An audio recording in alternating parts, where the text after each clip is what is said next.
So with that, our next panel is focused on the power of place, where our panelists will discuss unpacking and uncovering the layers of history in New London to serve as an example of how we can all think about the communities in which we live. Our moderator for today is Colton Harris with the Connecticut Office of the Arts. He is a creative visionary leader, educator, facilitator, and multidisciplinary artist. We're so excited to have him here to help us lead this discussion. What's up, everyone? All right, there we go. I have power now. What's up, everyone? How you feel? All right, good. I like to make sure that we're around the virtual, hypothetical, metaphorical campfire as we have this dialogue. And it's really inspiring being in a room with folks such as yourself who are invested in the conversation, but we all know that all good conversations lead to action. And I'm really excited about having this dialogue with our panelists because as you'll hear in their work, and some of you may be familiar with them already, their work is invested in going from the theoretical to the practical action of how we can discuss place. And place is so important to all of us because places outlive us, right? So sometimes we show up in places and we take ownership of them or we have stolen them at times, and it creates this complicated history. So here today, I want to just point you, if you want to read more about everyone that's up here. There's a QR code. We're fancy or futuristic, and you can hear a little bit more about reading the bios. But I have here with me Nicole. Let's give it up for Nicole.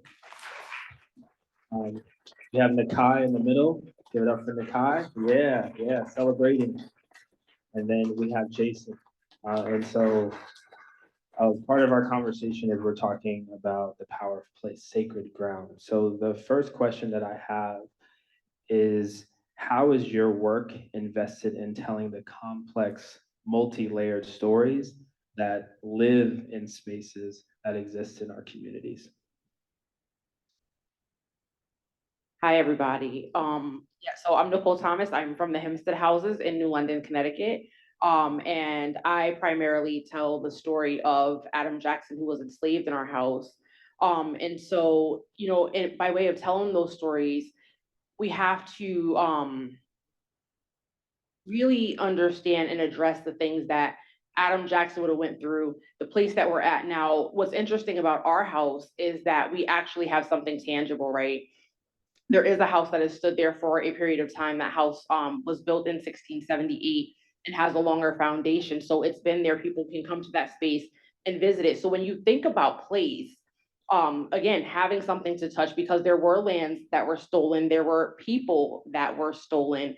And a lot of times people don't get to go back to those places where they initially came from. So in order for me to be able to be that storyteller, I have to embody the people that were in those places, in those spaces, and really the things that they would have had to endure. So, I mean, I'm grateful to be able to be a proponent to tell those stories, because when I think about our ancestors and the people that came before us, they are all of our ancestors. It's kind of a collective. And although we're individuals, we're telling stories from people that came before us, and we have, future generations that we're going to leave these things for. So I'm grateful that there is something really, really tangible. And I apologize if I didn't answer fully the question. But we have something tangible for that. And like I said, that's something that a lot of people don't have. So I'd like to hear from the rest of the panel and just kind of, see what that looks like for you. Yeah, and as we move forward, I just want to elevate something that you said that I've never thought about in that way. Is I love how you said it's all of our ancestors, right? Sometimes when we hear the word ancestor, we think specifically like my people group or this person or that person. But what does it look like to take ownership to say, no, it's all of our history, it's all of our ancestors. So thank you for lifting that up. So how about you, Nakai? My name is Nakai Northup. I'm from the Mashantucket Pequot tribe in Narragansett Nations. I serve as the head of education at the Pequot Museum. So I'm always completely immersed in being able to teach history and talk of place. I feel a strong connections to the land that I live on and the land all around. If we're talking New London, previous to be calling New London is Namiog, a place where my people lived for time immemorial. So I feel very fortunate for every opportunity I have to be able to teach the younger generation and anyone who steps foot and comes. One thing that's really important in my community is to not gatekeep. The information that we take the time and learn is not just for us. It's not to sit and stay in our heads. It's to share. That's a really, really important part of history, is taking the time to share the knowledge that you've accrued and earned over time, because it does take a lot of time and effort. And it does take a lot of patience and work to get that information, but to make sure that you make it accessible for everyone else is really important. And that's really our goal, is to tell these stories. I was always taught from a young age that the land is really important, because for anyone who doesn't know, we all have an expiration date. We don't get to stay here forever. But when we do go, we go back to the land and we become the land. So it's important to protect the land and share its stories and be an advocate for it, because one day we will be that land. One day we will be that land. I love that statement, and even the title of this panel, Sacred Ground. And it sounds like a lot of your work is invested in acknowledging and celebrating the land and seeing how sacred it is, and how complicated history has also at times devalued or poisoned that. But this ethic of sharing, acquiring knowledge, sharing, and the more that we share stories, which as an artist and working in our art sector, stories and narratives are so important to us because they drive how we actually function and what we celebrate. So thank you for lifting that up. All right, so over to you, man. What you got? What you got? Wearing my other hat today. Hi, everyone. Jason Mancini, I'm the Executive Director of Kinetic Humanities. But prior to my work at Kinetic Humanities, I was at the Pequot Museum and working on the Mashantucket Pequot Reservation for 30 or so years. Actually knew Nakai when he was shorter than me. I grew up in the town of Ledyard, small agricultural town in southeastern Connecticut that happens to be where the Mashantucket Pequot Reservation is circumscribed by the town. It also happens to be the oldest continuously occupied reservation in the nation. And I think one of the important things that we need to begin addressing with these multi-layered, multicultural histories is acknowledging homelands of Indigenous people and these homelands for millennia. Having lived on stolen lands of the Mashantucket Pequot Reservation, I've had a keen interest in my scholarly work in addressing stories that have been overlooked for centuries. Most of us, when we think about Indigenous histories, and specifically the Pequot tribe, tend to think about the Pequot War, Pequot Massacre in the 17th century, and Foxwoods Resort Casino in the 20th century. And those two narratives bookend a much richer and deeper and more complicated history. And so as a young person growing up in the town of Ledyard and going to school with Pequot kids, there was a lot of community support for the tribe before the casino. And once the casino came about, there were some really difficult challenges that the tribe faced. They didn't look Indian. They didn't live in teepees or wigwams, as people thought. They came from the cities. They had darker skin, and people questioned that. These aren't real Indians. And I think that belies the more complicated narrative of the work we have in front of us. And I won't drone on about this, but my doctoral work really focused on connecting those dots between the Pequot Massacre and Foxwoods, looking at the different choices the tribal communities made around the relationship to land in the face of astonishing levels of dispossession of their land. The choices they made around their citizenship, from being inclusive to exclusive. So navigating ideas of citizenship. At the same time, Americans are really rethinking their own ideas about citizenship and disconnection from the British Empire.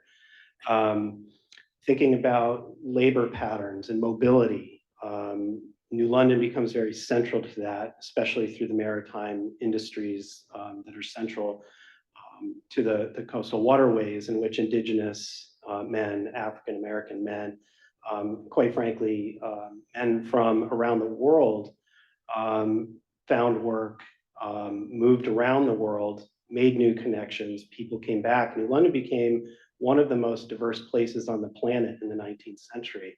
I think those are the histories that we tend to forget. And the descendant communities of those people are our citizens today.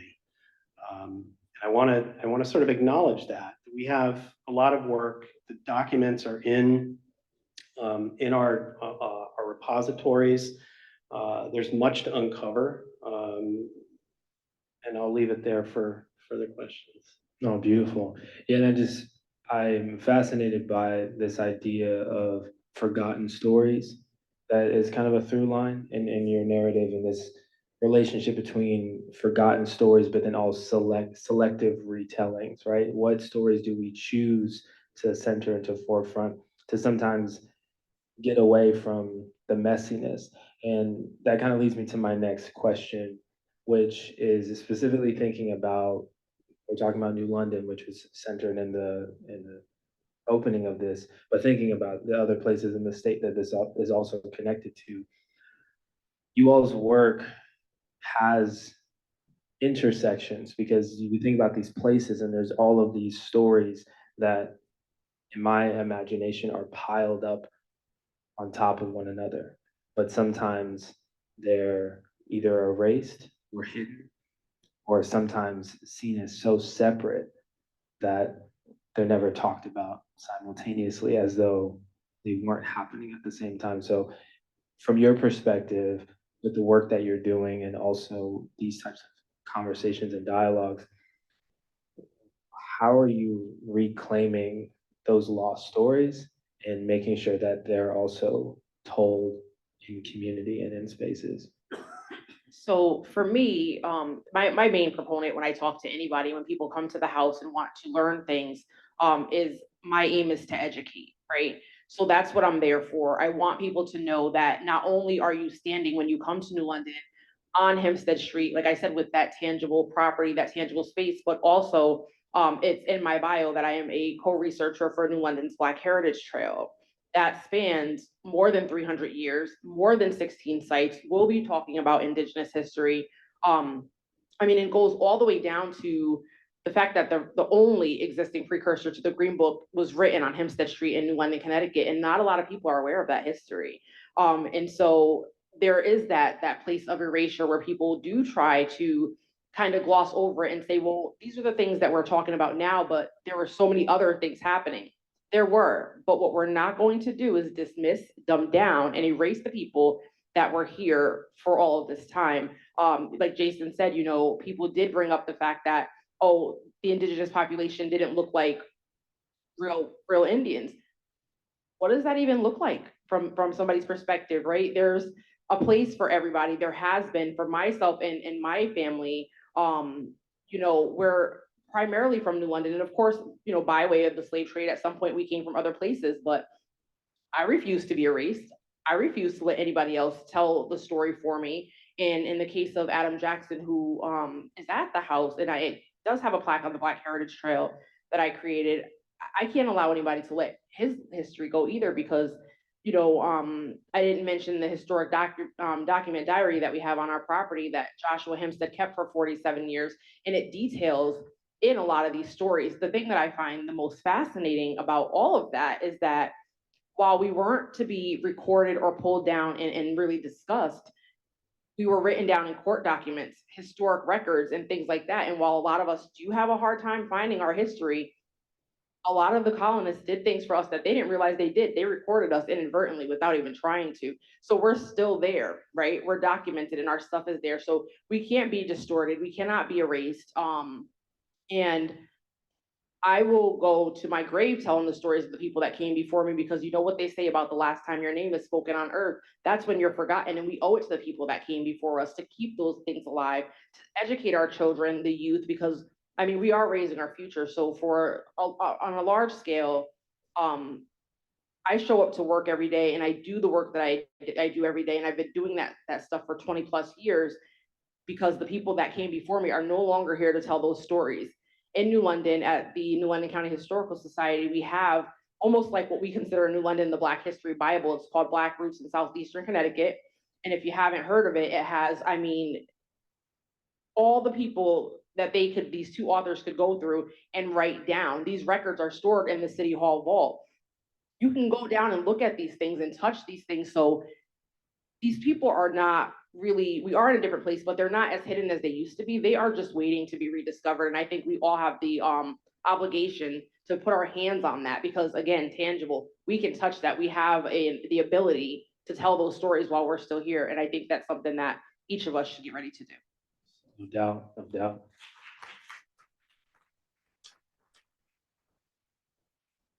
So I always consider myself extremely fortunate.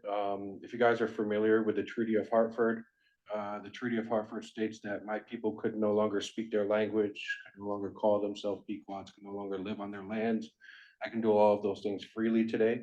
And because of that, I'm able to be an asset to my community and help maintain our culture and our history and who we are as Pequot people.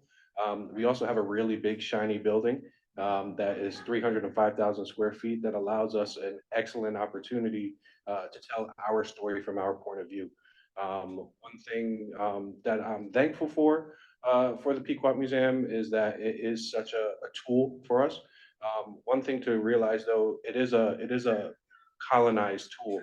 Museums aren't traditionally, for indigenous communities, for any communities, it's a colonized tool of learning, and the museum structure is something that we're really looking to decolonize. And be able to, there's a lot of practices and protocols and rules you have to adhere by. And we're trying to really create our own structure of rules to be able to teach our history and tell our stories. And that's really crucial and important within our community. And like I said, I don't have the same constraints my ancestors had, and they fought through and they maintained our history, our culture. They fought for our language, and I just have to wake up and be to work for 8:30 and be ready to teach the next generation. So my problems, my struggles don't compare to my ancestors. So it's my duty. This was never something I expected to do for a living. I was always kind of the quiet guy. And my community and a lot of people, including Jason, gave me a lot of opportunities. When I was just a young knucklehead, I was allowed to come into a space and really be able to spread my wings.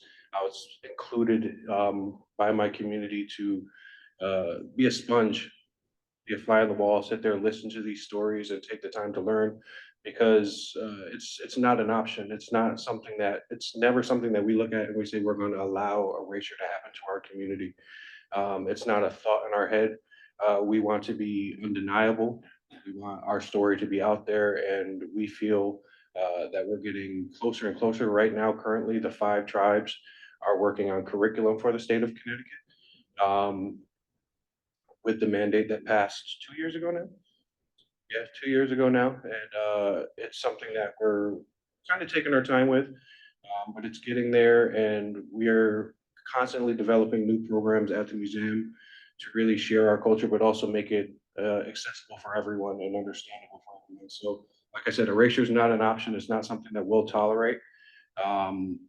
Often if you lose the wars, you don't get to tell your own story, and for a long time that was a huge part of our history, and a lot of what we understand does come from different narratives and other perspectives. But I feel that's what's so important about the Pequot Museum is we're able to incorporate so many perspectives to tell a single story. We're able to tie in the English perspective, the Dutch perspective, the Pequot, Narragansett, Wampanoag, so on and so forth, and be able to share these stories in full light.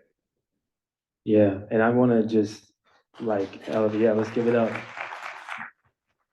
And I really want to elevate 2 things. One, this common thread of personal engagement, right? All 3 here have personal responsiveness to the conversation of place and reclaiming, and the message of erasure is not an option.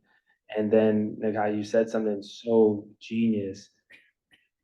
but thinking about the reality that a lot of the tools that we're using for education and learning are colonized tools. And sometimes in spaces, we do have a hard time thinking about community, of imposing these colonized tools as a way to claim stories, retell them, shape them, and do engagement. So I think it's a challenge for all of us to think through more expansive ways to achieve the same preservation that don't necessarily center themselves in the colonized perspective. So thank you for so brilliantly saying that. So I think in a session titled Power of Place, I think we would be remiss if we didn't address power over place. Thinking about the different ways in which erasure has taken place and reshaped in marginalized conversations about what's happened in places like London. And specifically with place, I think about a Black man named Robert Jacklin, who's prevented from owning land in New London in 1716. And that the entire white population of New London came together to try to prevent that from happening. So an entire conversation that involved whether or not a person of color could own property and what that looks like and the precedent that that sets in the colony of Connecticut and what that means in the body politic for how people have rights or not rights, who can engage that and who can't.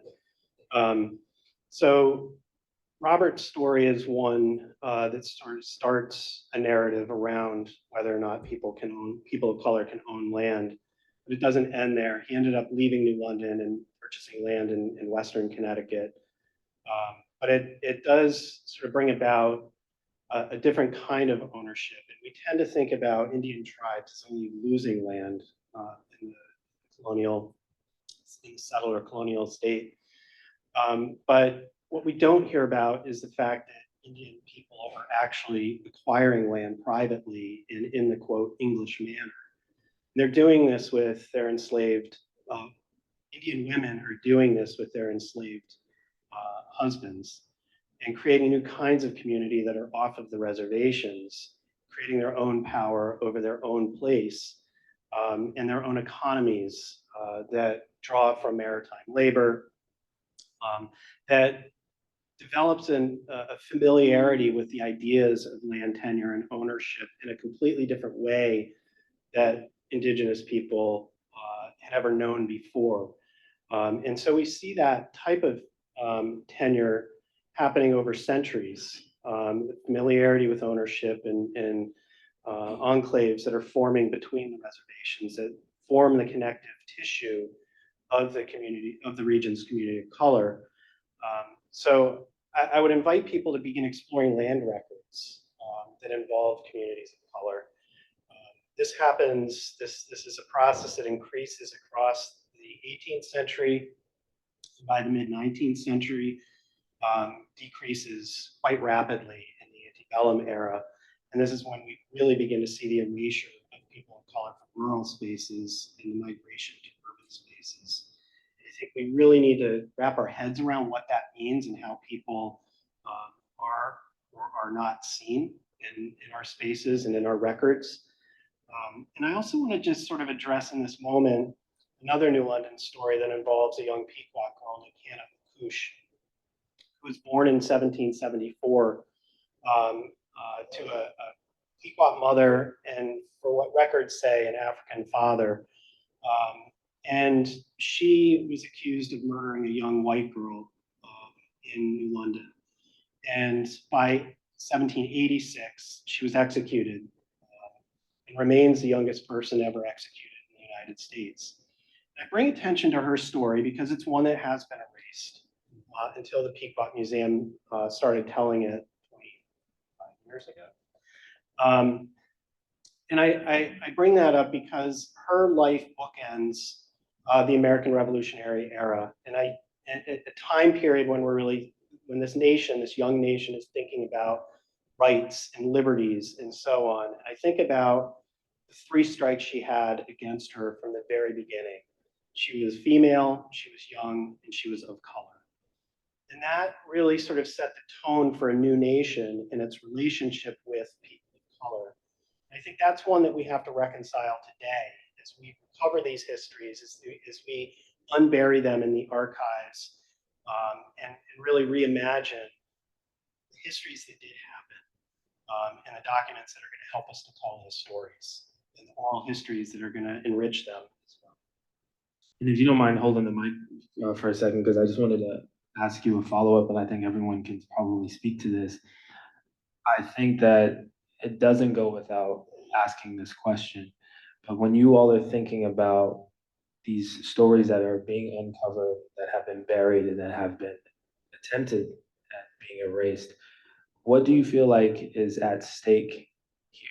Like like why is it so important to acknowledge all of these stories and thinking about history, especially in a generation now that there are people out there who are really advocating that, like, hey, let's just forget what has happened and we're here now and let's just move forward. Like, what does that have to do with me? So what would you say to people who have that mindset about, these things in the past?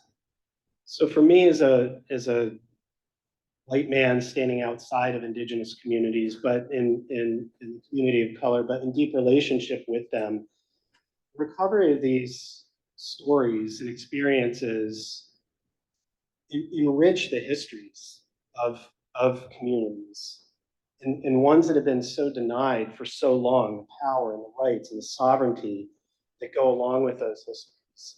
And the very deliberate erasure.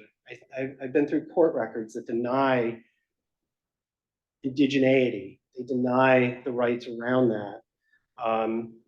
And those processes of erasure have happened for centuries. And so, as I alluded to earlier, when you come to the 1980s and the Pequot tribe and other tribes in this region are seeking the rights of the federal recognition process, to be called names, to be denied that these histories happened, and yet they're right in front of you. I think being able to sort of create the pathway to show the continuity across time and space, and the relationship that the community had, it's a gift. I think it's a gift from their ancestors. For my role, it's a privilege to be able to sort of uncover it and return it, repatriate it or rematriate those histories to where they belong. And just, for my part as well, it's not my history. It's their history. And I think it is, in returning it, it deserves a new lens, a new interpretation, a new framework from community. Yeah, to echo what Jason said, it's really important to uncover these stories because while it might not seem for others as important to the community to uncover these stories, it's really important. For instance, like Jason was talking about with Hannah, that's still an open case for us to this day.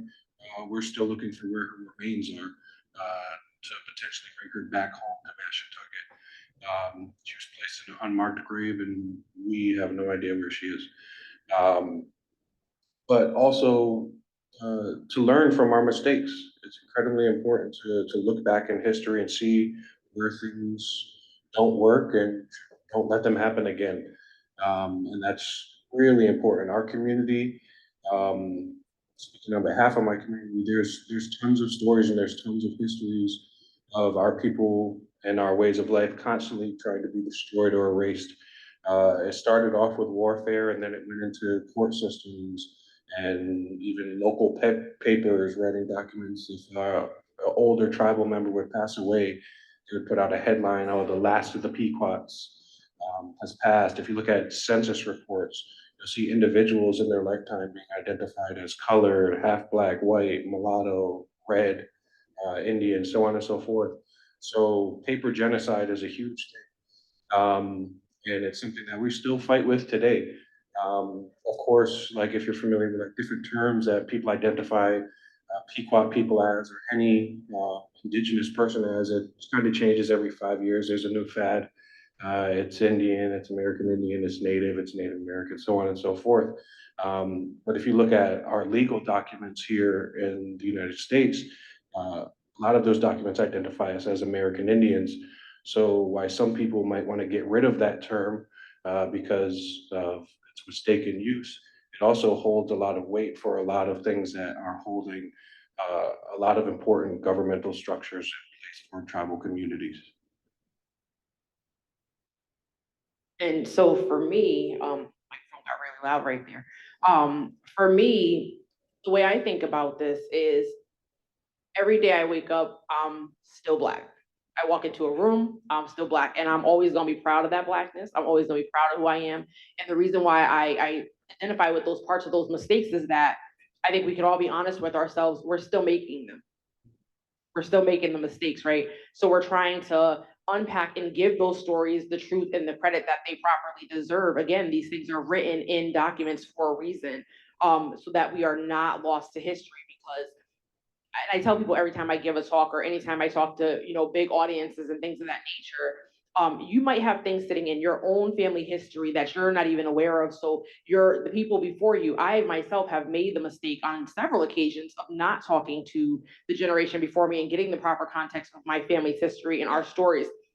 I got to tell you, without a shadow of a doubt, I'll never make that mistake again. And as long as I'm alive and able to do so, we have the same thing for Adam Jackson. We don't know where he's at. We know that he gained his freedom at some point, but Joshua Hempstead, by the way, Joshua Hempstead was the one who put that writ out against Robert Jacklin being able to purchase property. So that was our Joshua Hempstead. So I have to reconcile with that as well, because that's a part of the history, and it's part of the true facts of that house. It's part of the stories that I tell, and I owe them proper credit. But I also have to think on the flip side, and this is why I say that I aim to educate, is because if Joshua Hempstead did not write down and record those things for us, we wouldn't even know Adam Jackson existed. So again, there was some service done in the means of injustice and disservice by writing those things down so that we do have access to them for the future. And I make it my business, quite frankly, to show my children where those records are, where those things are, and to tell them not only do we not just get here, we've always belonged here. There is a place for us in New London. There always has been, and there always will be. Love that.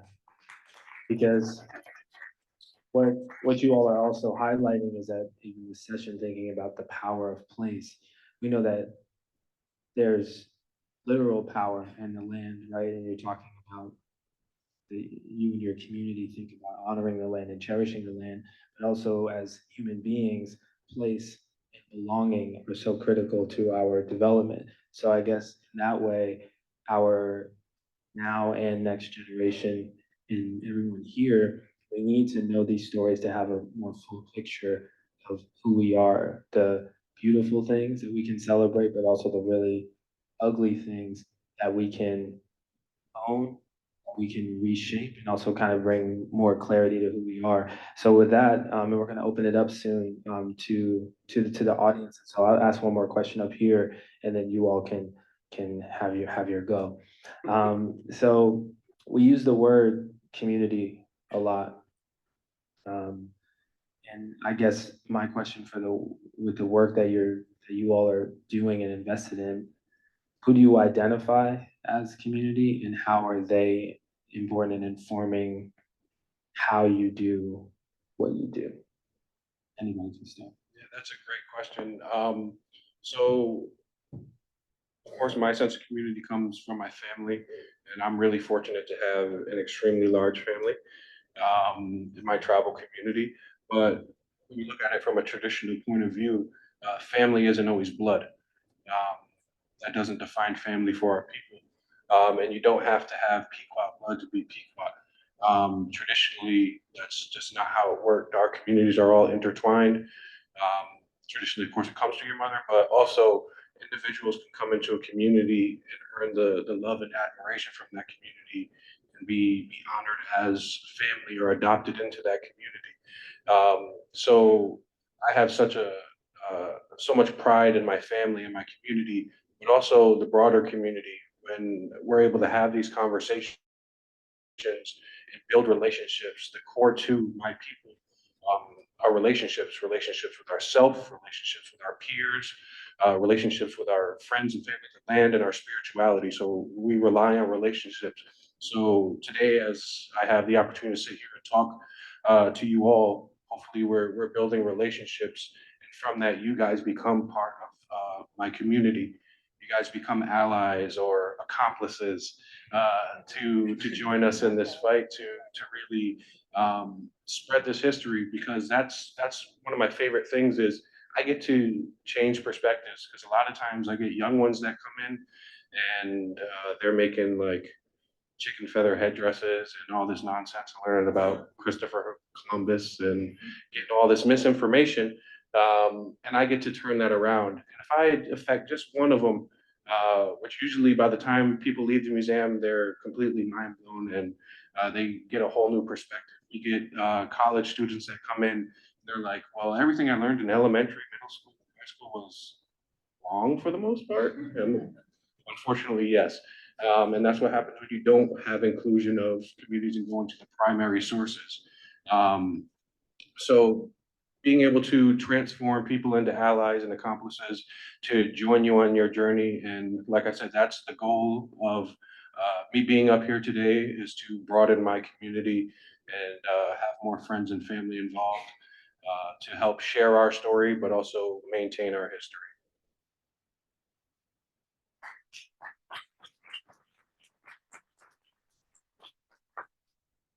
As an ally and accomplice, some of my Native colleagues have called me a weaver of people. And so I think about community in the ways that I've connected people across space and time, in the work that I've done through documentary and archival research, connecting ancestors with contemporary community, connecting community across space and time, and being able to share those kinds of material resources with the descendant communities. My way of reconnection, and so connecting the past and the present and weaving that together has been sort of my life's work and journey and privilege in working with the communities today and for the past 35 or so years. So it's my sense of community. I would say, for us and primarily for Connecticut Landmarks and the Hempstead House, Historic District, I look at not only the neighborhood and the people there, I consider our property kind of like the community green. It is a space that's kind of out of the way, more, and not like the space that you would expect, but it is slightly residential. People did live there, you know, and still do, my family included. But we have to have the people that live and work in our area. But not only that, and I think Jason and Nakai pointed this out really, really well, that the descendant communities also have to be a part of that. So whether they still exist in New London, live and work in New London, whatever the case may be, I am a glad proponent. I would love, and it likely will never happen, I would love to find a random descendant of the Jackson family and hand over their story and say, I'd love for you to tell this by yourself. While it is a story and I can be the steward for that story, because Adam Jackson's mother more than likely looked a lot like I do, possibly. I need people that want to come and tell these stories and learn that. But anytime we have descendants, we get a lot of Hempstead descendants that come out and want to see the history and see the house and talk about their family. But we don't have a lot of the descendants from the families that lived there, the African American and the indigenous and people that were around that are still here to tell those things. So for me, community is a sense of whoever is open to come in and learn in those stories, whoever is open to come in and not wanting to roadblock progress, and is, again, the aim is to educate. I do get people from time to time that come in and say, I don't believe that's how that happened, or why can't we just move past that? That's why I said, when I walk into a room every day, I'm still a Black woman, and that's what we see. And I am proud of that, because in my community, there is that sense of belonging, because not only do we need me to be able to tell the story and everybody else that does that, but we need all of you. And I think that's why we try to highlight the you in community, because none of us can do this work by ourselves. None of us can do it without historic documents. And we most certainly cannot do it without the tribes. And we most certainly cannot do it without the descendants. The way I see it, we just need all of us collectively to come in, because that's how we get the work done. Like I said at the top of this, it's not just my ancestors, it's all of us. And if we would go back in time and I saw your ancestor on the street and they were screaming for help, I'm gonna reach out my hand and help them, because at some point you're my lifeblood too. That's the return to the land and return to honoring the creator that we have here. So community it's all of us. You don't have to just live and work here. You have to have that investment in the stories and want the truths to be told. And that's what community means to me. Let's give it up for these brilliant minds. All right, so we'll take a couple of questions. And so yeah, you just raise your hand. Hello? There we go. And just a reminder to hold the mic up here. So could the panelists comment on anticipated criticisms that this makes students feel poorly about themselves, issues around critical race theories, some of these contemporary issues that are going on? I don't really know how much this, I'm not much of a rule follower on a large scale. Anybody that knows me knows that. I look at it like this, and I really do say, like, my children, again, I'm a woman of color, I'm a Black woman, right? My children have to go to school and be uncomfortable with their truth. My children have to wake up every day and be standing in a line and feel like somebody walked past them because of their truth, because they have an afro or they have puffy hair and stuff like that. When I was born into this world, I was born as a Black woman, and that's what the world sees when they see me. I feel like you're just gonna have to move past it because we had to. My ancestors had to. You know what I mean? It's unfortunate that we have to be in that space, but you got it. It has to be what it is. We're all dealing with this, you know. And again, with me aiming to educate, I'm not aiming to make anybody else uncomfortable. But why can't we be comfortable too?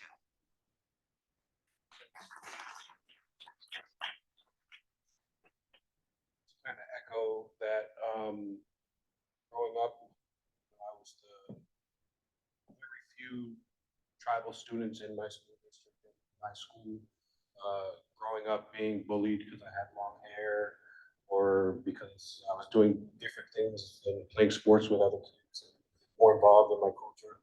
It became a tactic for bullying. And then I always feel like a lot of young Indigenous people go through midlife crises with identity because we have our traditions, we have our ceremonies and our practices that we can go to. Or we have basketball practices, football practices, stuff to fit in with the greater society. So finding that balance is really important, but also not sugarcoating anything. It's really important, and that's what I really strive to do. I don't sugarcoat history at all. We have to really dive into the good, bad, and the ugly, and everyone has some dirt in their history. It's not all peaches and cream and pretty stuff. So taking the time to acknowledge that, but also coming at it from a lens of we're having these conversations to move forward. We're not having these conversations to stay stagnant and angry and disagree. And disagreeing is an okay thing. A lot of people look at disagreements as a negative thing always, but it's okay to have a difference of opinion, to be able to come around and understand that we're all working towards a common goal. And as long as we can get on that same track, I'm pretty confident. Wrestling how to answer this.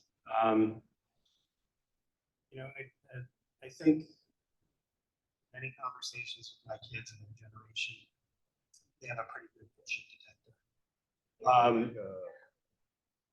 I can hear myself really loud. Can you guys hear me here? No. Okay, sorry. Just thinking about my kids and the conversations we've had and their peers have a pretty good bullshit detector. And I think for the home of the brave, we can handle some hard truths as we dig through our histories and talk about them in schools. I think we need to move away from the guilt and towards allyship and engagement with our neighbors, our colleagues, in a way that's constructive and that invites everybody to enjoy freedoms in our democracy.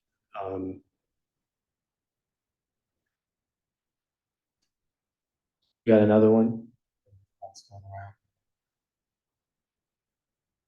Hi, thank you all for your thoughts.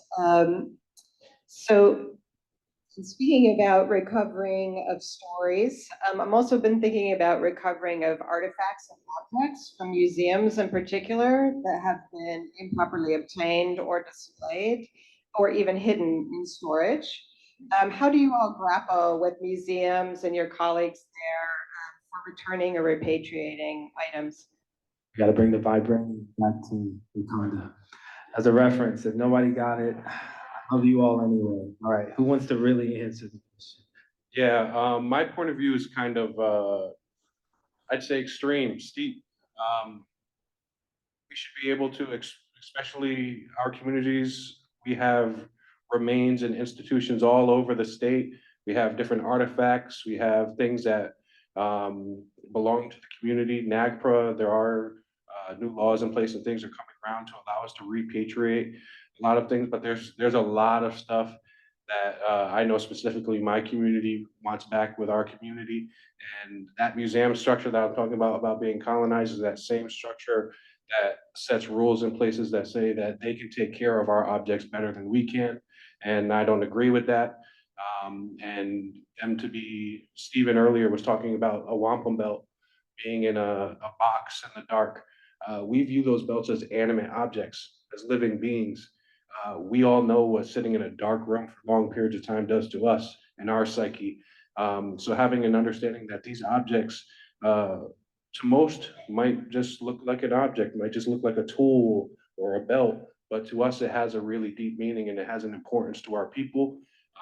And I'm always going to advocate for them to come back to the people and allow the people. History is something that a lot of people get really obsessed with, and that's important. I'm one of those people, but when you look at different museums, the museum in English, the British Museum, there's a really funny skit that a comedian did talking about these objects, and they're like, well, yeah, we'll give it back once you can prove to us that you can take care of it.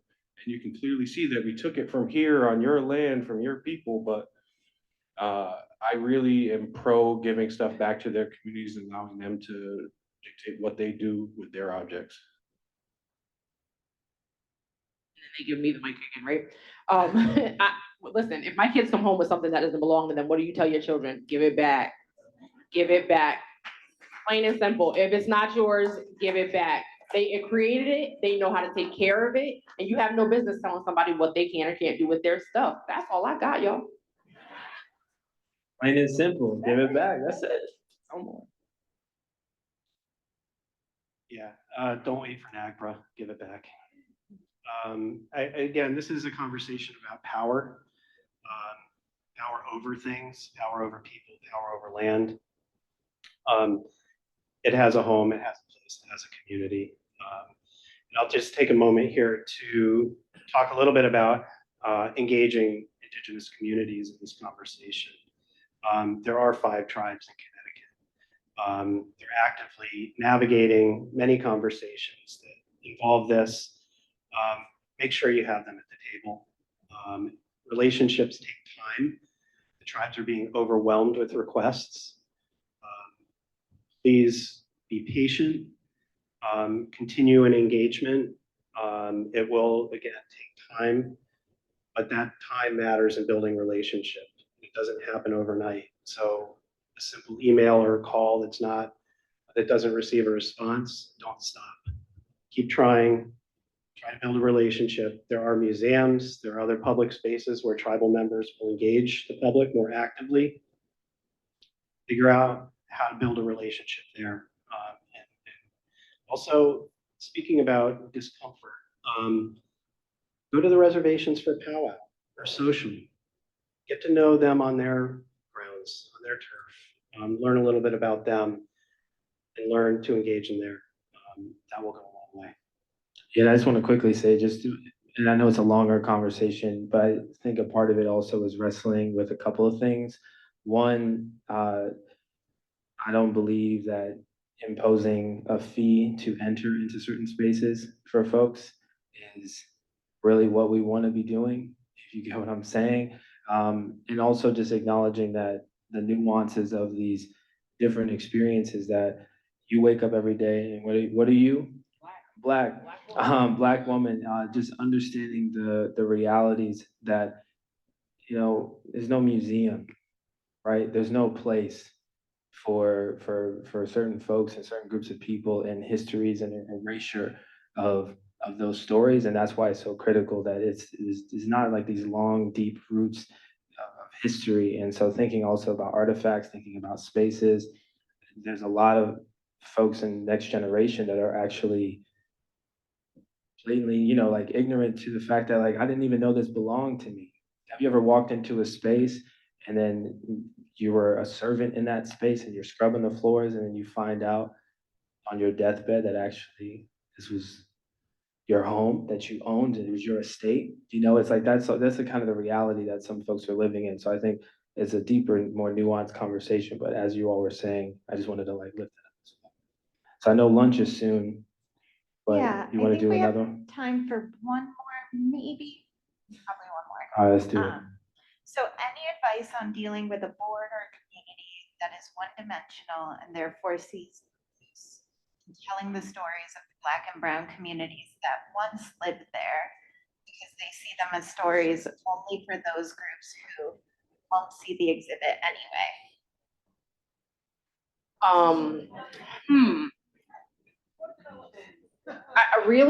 For me, it's, and I don't, I try to stay away from the board a lot of times, because if you haven't noticed by now, I really don't keep my mouth shut. And when it comes down to that, you have to be honest and authentic about what it is you need to see, what it is you want for those historic organizations and things like that. And I can see my good friend and supervisor standing in the back of the room. She knows I don't keep the mouth shut when it comes down to things that are really needed to propel forward. Because if we remain stagnant and we just let people do things based on comfort, where are we going to get? I mean, how's it worked out so far? Right? Like, how's it worked out so far? So again, sometimes I don't answer the full question, but when it comes down to that, I will show up and have the conversations. But this is the work that I do every day. So when it comes to like walking into a board and saying like, hey, this is not proper, or hey, we need to propel this thing forward, I show up as authentically who I am on a daily basis, and I bring all of those things to the table. And a lot of times people hear me say it, and it may sound a little, extra or whatever the case may be, but I always tell people, I don't worry about what I bring to the table. Sometimes I got to realize that I actually am the table. It's a shirt. I am the table. So for my community, like our board is community members. So I have no problem cussing out family members at all, and they have no problem returning the favor. We have very spirited conversations all the time, but at the end of the day, like I said, moving towards a common goal, disagreements are okay. We are really in a point in time where it's important to not shy away from conversations and shy away from difficult talks. There's no growth that really isn't painful. You got to go through some pain to grow. So getting through harder times, pushing through harder subjects is important. Like I said, I'm spoiled. Our board is just all family, so I can say, you stink today, and get away with it. I'll echo Amaris, who said more development, and let everybody know that Connecticut Humanities has a grant line around capacity building, where we would fund the opportunity to have support and guidance on how to go about engaging these. But I think more practically, it's really about relationships to the stories and the people the organization is representing. If you're not doing that, it's time to reimagine what that looks like.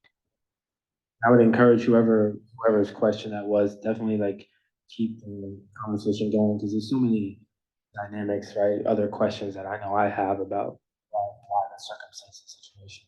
Thank you all so much for just being present, and thank these folks here. And let's continue to tell the stories of space and to walk on ground as though it is sacred, because it is.